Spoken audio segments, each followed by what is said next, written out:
Hey guys, welcome back to Pokemon TCG Pocket. In today's video, I'm going to be going through the tier list for the global launch of the game. Now buckle up because I'm going to go through a bunch of decks, talk about their pros and cons and reasons for their positionings. But for the global launch hype of the game, we are going to do a $100 giveaway, so just be subscribed, leave a comment, you'll go into the draw, and I'll announce the winner about a week away in a community post. So let's get into it. Now, before I dive into going through my personal rankings and thoughts on the tier list, I'll have to give a massive shout out to Pokemon Zone.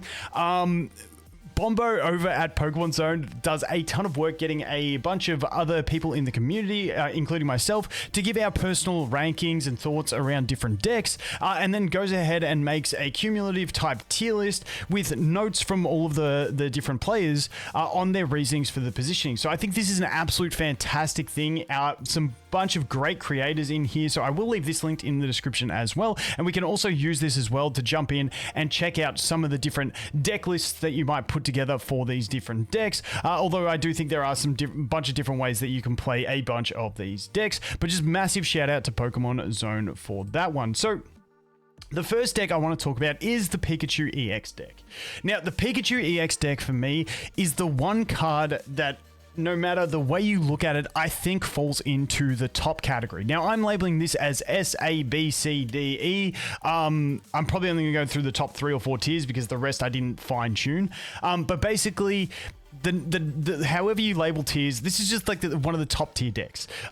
Because when we look at some of the other decks here, their positioning depends on what you're looking at. Whether you're looking at, community tournament play, whether you're looking at just random match play and stuff like that, because of how competitive it is and what you're going to be playing against. But Pikachu EX just goes up the top all the time. Now, the reason being, this deck just is so fast at getting high damage on board, and you don't rely on evolutions. You do rely on having basic electric Pokemon or just electric Pokemon on the bench, but it's often easier to get that than it is to get an evolution, especially if you play a few more basics in your deck. And this one has some big advantages in that it's electric, which the water deck Starmie is weak against, and also Moltres, which is a key part of the Charizard deck, is weak against. So it just has so much early pressure, reliability, and consistency, and that's why I think Pika EX is one of the top ones. Now, normally if I play Pika EX, when we look at some decks here, I want to be having at least 6 of the basic Pokemon. So this one is a solid build because we are running the 2 Pikas, the 2 Zapdos, and the 2 Voltorbs. Voltorb's great because the Electrode gives it access into that free retreat, so you're not too threatened by Sabrinas and stuff like that. And also, if you don't start with the Pika in hand and you manage to evolve into Electrode when you put a Voltorb out the front, it means that you can get a free swap and you're not behind on energy, and you don't need that X speed if you didn't have it. But generally, that's a pretty solid build. We do have also the Raichu Surge build, which some people do play. It's not my personal favorite, but it is good to get that big 140 damage in a pinch if you need to. Surge puts all the energy onto the Raichu, and away you go. Then we have this variant as well. There's a bunch of different variants you can play with.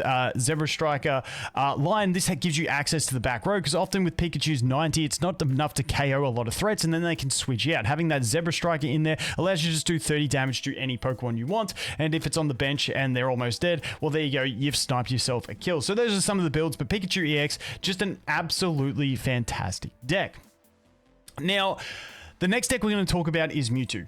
Now, Mewtwo, based on what we have seen it do in tournament play, I think it is deserving of the S ranking that they have given it over here on the Pokemon Zone. Now, me personally, I'm not a massive fan of Mewtwo deck. Like, my awkward thing with Mewtwo is that if I am playing any other deck that's not meta, and I look at the top 4 meta decks, if I'm playing any other rogue deck, the matchup I want to face out of the top decks is Mewtwo. It just feels easier to beat with a linear rogue deck than any of the others, because it does get into that 50 damage pressure early, but that 50 damage doesn't threaten kills on anything. Yes, when you get the second attack in, it's 100, it does, but it's a bit slower to get going than the Pikachu, but just keep in mind, once it does get going, it has the higher damage. But once again, if it does get to its 150 damage hit and it has to nuke and discard those energies, and they don't have the Gardevoir online yet, then it's not as strong. But in general, when we look at Mewtwo, its massive strength in the current state of the game is its consistently. Kind of like Pikachu EX, where you've just got a basic Pokemon that you've got to throw out. Yes, Pika, you need the bench. Mewtwo, all you have to do is throw that Mewtwo out, and you're pretty much cooking from there. Now, the Gardevoir is good on top of it, but once again, you can just throw the Mewtwo out there. There's no other requirements, and the thing about Mewtwo is it has a really high floor, meaning if you and your opponent both get average hands, as long as you have that Mewtwo, you're going to beat down your opponent, and there's nothing they can do about it unless they have a hand that gives them an out to it. And that is the massive strength for me in the Mewtwo EX, is its consistency. Like I said, it has a very high floor, meaning it can perform well even with not great hands. But its ceiling isn't as high as something like a Charizard EX, and it's not as quick to get online with the big damage like a Pikachu. But once again, it doesn't have any extra requirements. All you need is that Mewtwo. If someone else has a not great hand, it's just going to absolutely punish them. So that is why Mewtwo gets up there. Now, with Mewtwo decks, basically there's only one way I ever play it, and that's pretty much this with Mewtwo EX, then the Gardevoir line. That's pretty much it. If you put anything else, it's just hurting your starting hands. You really want to start with the Mewtwo. I have seen some people play it with one Ralts. I don't like that personally. It does give you a higher chance to have a Mewtwo in your starting hand, but I do like having the second Ralts in there, just a personal preference there. And then obviously the trainers, you're running the double Giovanni on this one because Mewtwo only has the 50 damage, and 60 can clutch you a lot of key kills on basic Pokemon, which is going to be huge. That's why this deck runs the double Giovanni and only one Sabrina. You can run two Sabrina and sub out some of the other things. But once again, I think the Giovanni, a lot of decks, one, sometimes zero is fine. But this deck definitely wants the double Giovanni to make up for that 50 damage that the Mewtwo's doing to allow it to snipe some extra kills. Now, as we move into the next deck is the Starmie deck, and this is one I toss up with all the time. I think if we look at it in the terms of what's been happening in community run tournaments, I think it goes down a tier below these two. However, if we look at it in its own right in the random battle section, it's one of the most frustrating decks to battle unless you're playing Pikachu EX. So in tournament settings, it goes down because in tournament, everyone's trying to play the most competitive thing. And so, Pikachu is getting heavily used because it does have that advantage against Starmie. It does have a good matchup against Mewtwo, and that drives Starmies out of tournaments and makes people not play it as much.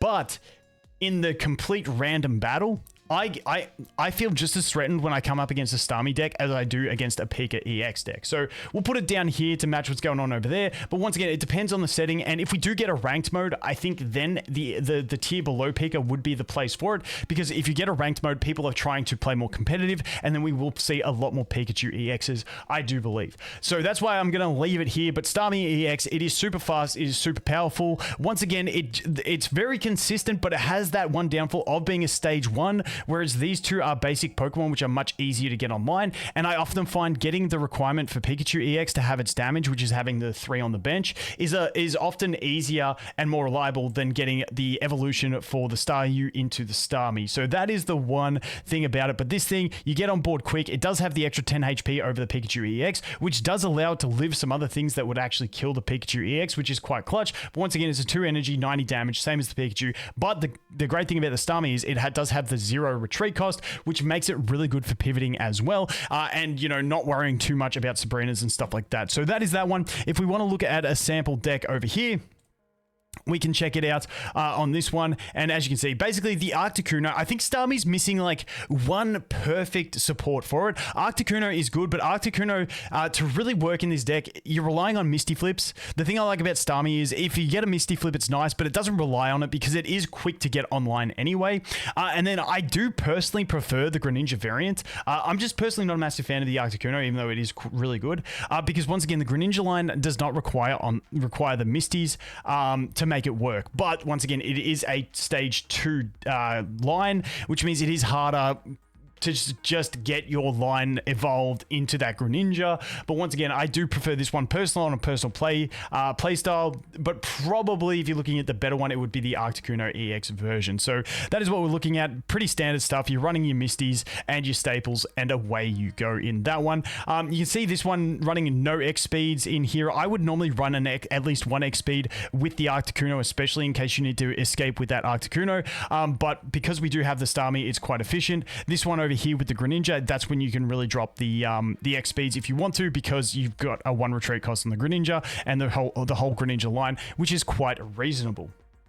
Moving on from that, we get into Charizard. Now, as I mentioned with Starmie, Starmie can go up, Starmie can go down, depending on what you're looking at. But I think Charizard is one of those ones that does perform really well. It does well against Mewtwo. It struggles a little bit against Pikachu EX. And the problem with Charizard, and why I wouldn't put it up another tier, is its inconsistency.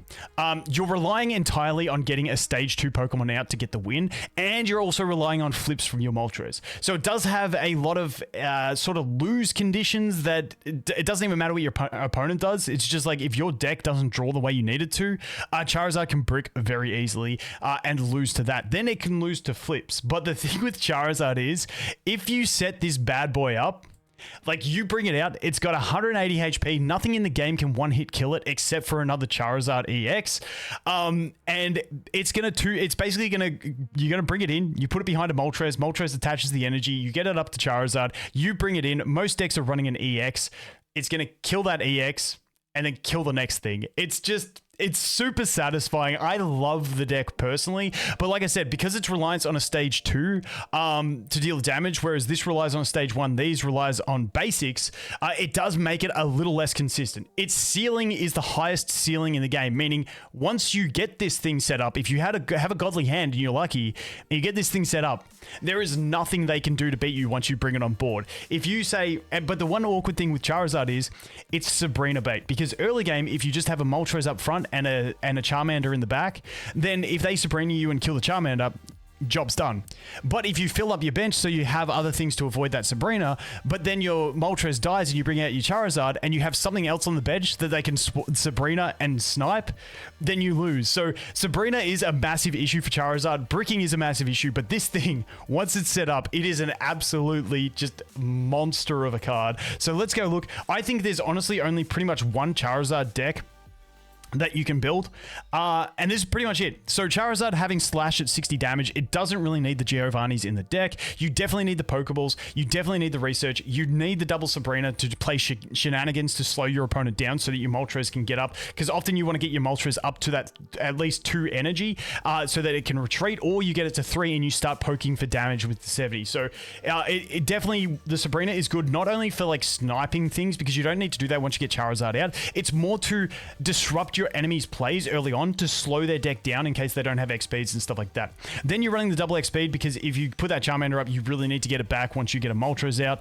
Potions just to help with survival because it's the last filler, and then the red cards to disrupt your enemy as well, once again trying to slow them down so that you can get the setup you want. Now I think Charizard is one of those decks that if they do introduce new support for Charizard, like a new support for evolution lines, like, you know, getting an evolution Pokemon, like a ball that gets an evolution Pokemon, I think Charizard will be the deck that benefits the most, because its only problem at the moment is its inconsistency, and because it's got the highest ceiling for a setup deck, if it gets any support to improve consistency, which will improve any deck, it'll improve Mewtwo because of Gardevoir, but it'll improve Charizard the most because it just has that highest ceiling that you just put out this big beat stick and there's nothing they're going to do. So that is the Charizard deck. Moving on from that, I have these next 4 decks. Now, there are a bunch of decks down here. Once again, there's way more cards that we could put into the lists. But I want to go into the next one, which I personally, like the way I personally rank them from my personal experience. Now, if we go over here into Pokemon Zone, you can see that I believe this means Venusaur and Marowak are on the same tier as Charizard and Starmie. I don't know if that's, but they are kind of separated. So I do think that maybe they're like, this is like the higher of the high tier and this is the lower of the high tier. So it does look like some separation in the way they base them. But over here, I'm going to show you guys my one. And I honestly like Venusaur is a deck I don't play too much. I saw a fellow content creator, Nothing But Bangers, won a tournament with the Venusaur and Executor EX deck. Really, really solid. The problem is with the grass decks at the moment is when we jump into global, we've got Ninetales, which is, sorry, not Ninetales, it's actually the Blaine deck. I'm just using Ninetales to represent it. But we got the Blaine deck, which puts so much pressure onto these grass decks because you just got the fire damage, the weakness, and it just puts pressure on. You got Charizard, which when Venusaur is technically a setup deck where you're manually placing, Charizard just has a better setup and it has the advantage to nuke it.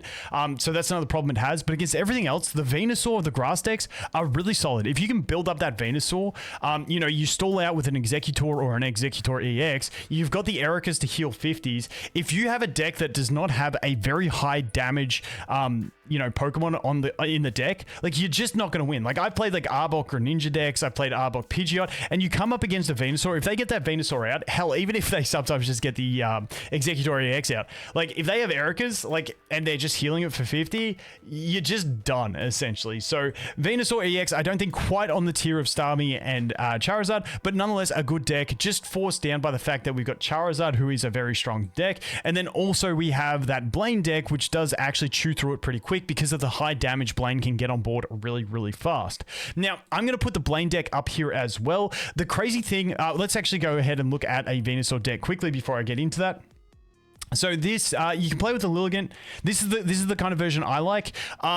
And I also like the idea of playing it like maybe with the normal Executors in there as well. Once again, this is probably the deck I've played the least out of the ones I'm going to talk about heavily.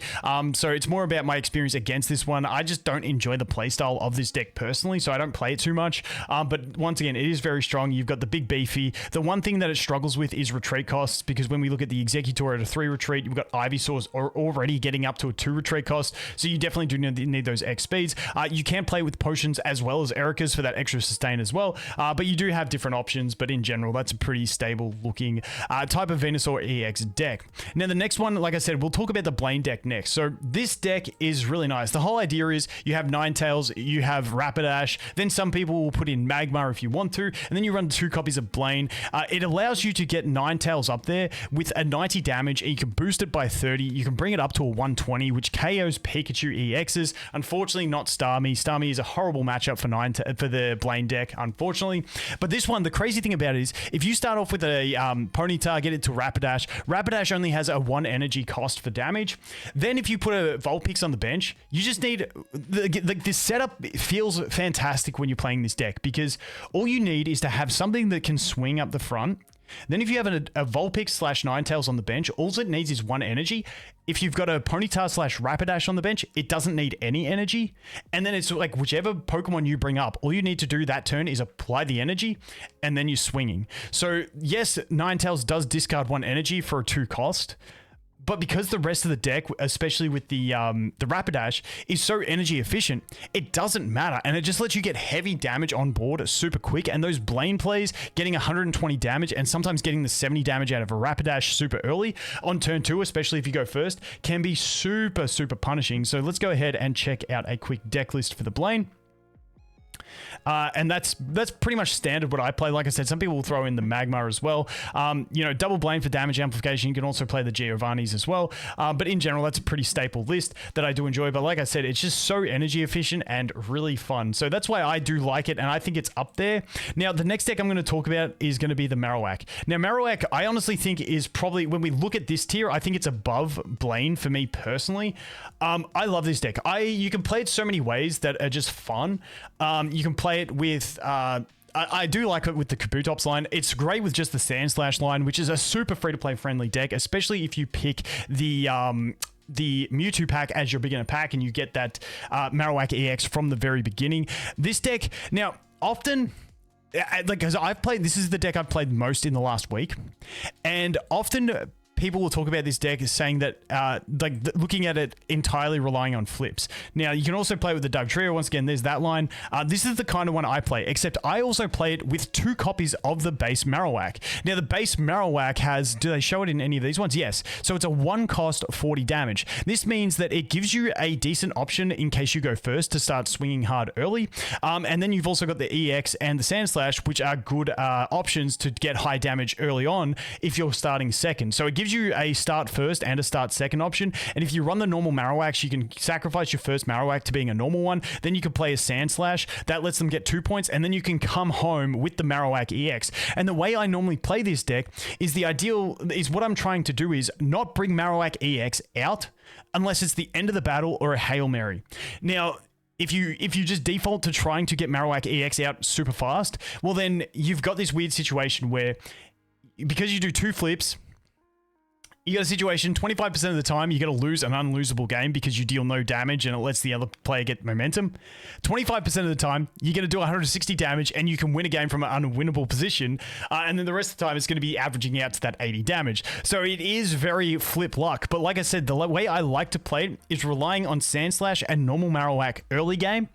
and then only bring in the Marowak EX in as a closer towards the end of the battle if I need to. Now, if the hand draws the way that it turns out and I go second and I have a Cubone and a Marowak EX, well, then I'm just going to bring it up straight away, hope for that 80 damage, and away we go. But in general, the way I do like to try and form this deck is to play with the Sandslash and the base Marowak first, and then come in with the Marowak EX towards the end. But once again, running that Cubone with 2 Marowak and 2 Marowak EX, yes, you do have dead cards in your deck, but it gives you options, and it gives you more likelihood to start with the Marowak in your hand along with the Cubone. Now, some people would drop, once again, kind of like I said with Mewtwo, drop one Sandshrew out for that. But like I said, I do like having those extra options, so I'm just not... I'm not too desperate to start that starting hand that I would drop one of my Sandshrews. That's just my personal preference anyway when I look at it. So that is the Marowak EX deck.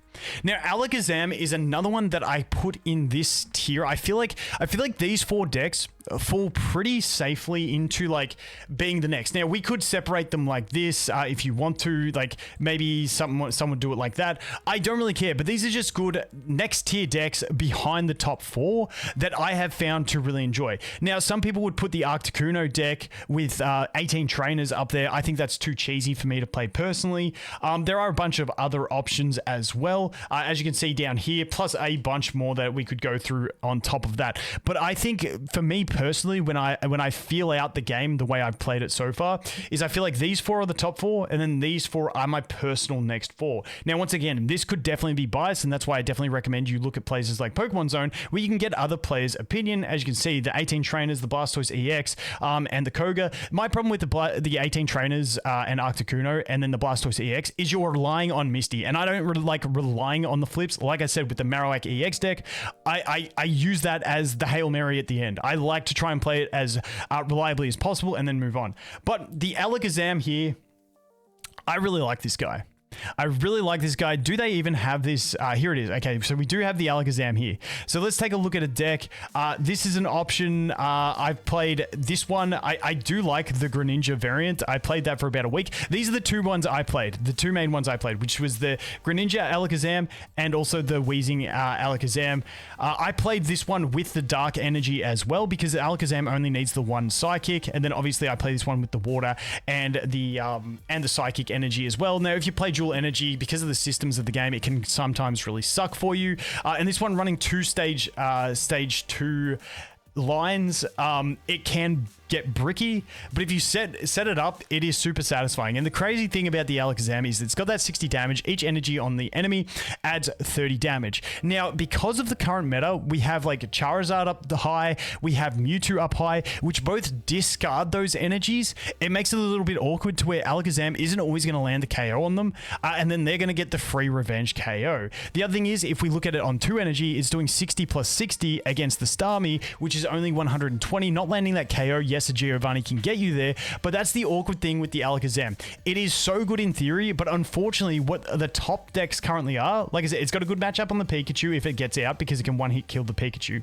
But with the other 3 top decks, it just has this awkward placement against them, because with Mewtwo, if he does its side drive, he's only got 2, and then Alakazam's only doing the 120, which isn't going to land the kill. With the Charizard, even if it's got 5 and it drops 2 off of it, then it's doing the 150, which still isn't going to kill it. And Starmie obviously is doing 120, which isn't going to get the 1-hit kill. So that is the awkward thing. I do think Alakazam could move up in future metas if the top decks change, which then promotes the use of Alakazam to revenge against things. But in general, I think it's a really, really solid deck, because all you need to do is get some chip damage on some of these big Pokemon on these the top decks, and you can actually come in and snipe with the Alakazam. Now, I just think it's lacking a genuine support for its team. Like I said, you can run the Kangaskhan, you can run the Greninja, you can run the Wheezing line, but I think if it had something that genuinely was like a super synergistic support, it would go a lot better. You don't want to run Gardevoir with it because there's no point. All you need is the 3 energy and you're cooking anyway. So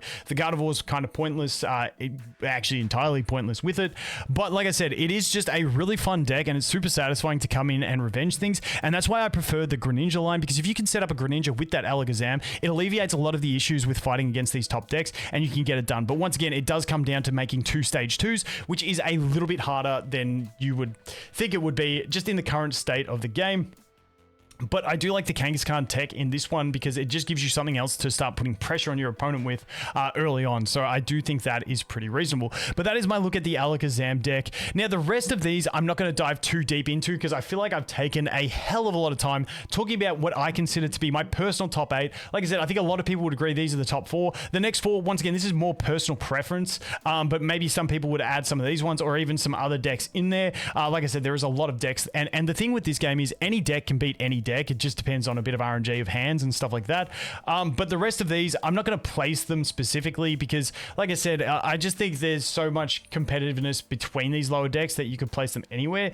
Tentacruel's one that's a little bit of a sleeper. I love its 110 HP with a 2 cost, getting it 60 damage once you include that poison. I just think it's a really good water Pokemon to slap into some water decks. Articuno EX with the 18 trainer, once again, perfectly viable. Dragonite, it's a bit too RNG to work. Marchamp, I just put it here because he's not a bad just linear beat stick if you can get it happening, but I do prefer like the Marowak with the Sandslash and stuff like that. Blastoise EX, hell, Blastoise EX, if you get him to work and you get him set up, it does feel kind of like the Charizard where you just bring him in and it's like GG's. But normally you're looking at leaning into the Misty with this one. Otherwise you have to manually place all of those energies. Unlike Charizard where you've got the gassing up by the Moltres, this one relies on the Misty as opposed to the Moltres. So that's what you're kind of looking at. The Surge Raichu deck, where you basically don't run Pikachu EX, and it's all about using those Magnetons, also really solid. Gengar, I haven't played too much, but there is some trapping shenanigans you could do. Like I said, Arbok Greninja, Arbok Pidgeot, really fun decks. The Koga decks, now, the thing with Koga is you got Weezing that can go into just about... you know, any deck like you saw in the Alakazam deck as a stall. It can stall really well for Dragonite as well. And Weezing's just a splashable thing that you can put Weezing in with Koga to stall for any deck that needs to manually place and set up. But in general, the actual Koga deck, which, you know, uses Muck and stuff like that, you know, it's not quite there. But that is what we are looking at. Like I said, those some. Let me know if there's any other decks you guys like. Like I said, I'm pretty happy with these top 8 decks personally. Maybe some of these could squeeze in the ranks of these. Maybe a couple of these ones would drop down a tier. But in general, those are the decks that I am the most familiar with and I want to go the deepest into. And like I said, at the end of the day, you can play whatever you want and you will pick up wins against any deck because eventually every deck bricks. And if you outhand them, you're going to get a win. But anyway, once again, I wanted to give a massive shout out to Pokemon Zone, the way they get all of the players and creators together to give their opinions. I really like the way they add the little notes about the different decks. I think it's fantastic. So if you want to come over here, look at some sample decks, you can definitely do that. And, you know, check out some of the comments that different people have left based around their experience on the decks. But once again, don't forget to be subscribed, leave a comment to go in the draw for the giveaway. And as always, guys, thanks for watching. Hope you have an awesome day and I look forward to seeing you in the next one. Cheers.